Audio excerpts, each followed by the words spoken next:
Congress party 4 పథకాలపై ప్రతిపక్ష పార్టీలు విమర్శనాస్త్రాలు ఎక్కుపెట్టింది. పథకాల పేరుతో రేవంత్ రెడ్డి ప్రజలను మభ్యపెడుతున్నారంటూ మండిపడ్డారు బీఆర్ఎస్ నేతలు. అధికారంలోకి వచ్చి 400 రోజులైనా కూడా కనీసం 4 పథకాలు కూడా పూర్తిగా అమలు చేయలేదని ఆరోపించారు.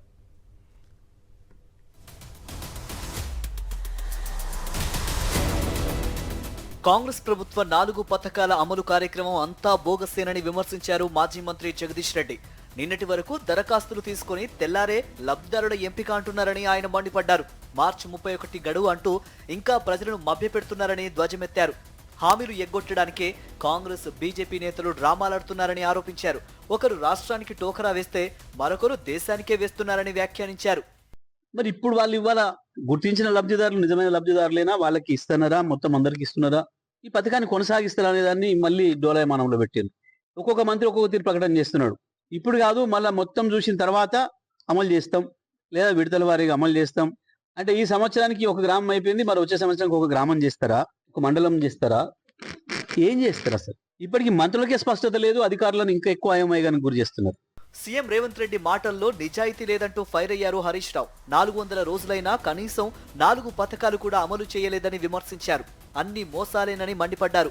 కాంగ్రెస్ ప్రభుత్వంలో రైతులు ఆత్మహత్యలు చేసుకుంటున్నారని ఫైర్ అయ్యారు. నీ మాటల్లో నిజాయితీ లేదు రేవంత్ రెడ్డి.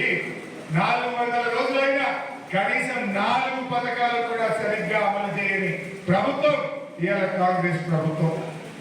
అన్ని మోసాలు. 15 ఆగస్టు రుణమాఫీ మోసం చేస్తే 27 జనవరికి 4 పథకాలని మొండి చేయిస్తుంది. ఇంతకు మించి ఏమైనా జరిగిందా? 400 రోజుల నీ పాలనలో 400 మంది రైతులు ఆత్మహత్య చేసుకుంటారు. ఆత్మహత్యలు పెరిగినాయి. రైతుల ఉసురు వస్తున్నో తప్ప ఇంకోటి లేదు. కాంగ్రెస్ పథకాల్లో అవినీతి ఉందని ఆరోపించారు ఎమ్మెల్సీ కవిత. కేవలం కాంగ్రెస్ కార్యకర్తలకు మాత్రమే పథకాలు ఇస్తున్నారంటూ ఫైర్ అయ్యారు.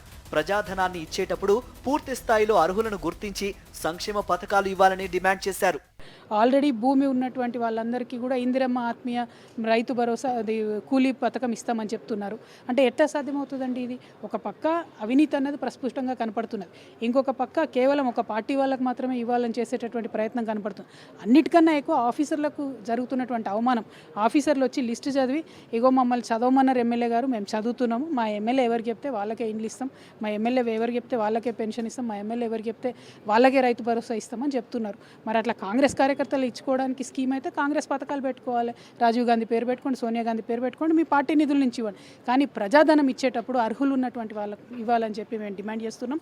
మొత్తానికి కాంగ్రెస్ ప్రారంభించిన సంక్షేమ పథకాలు అంతా బూటకమేనని ఆరోపిస్తోంది బీఆర్ఎస్ పార్టీ.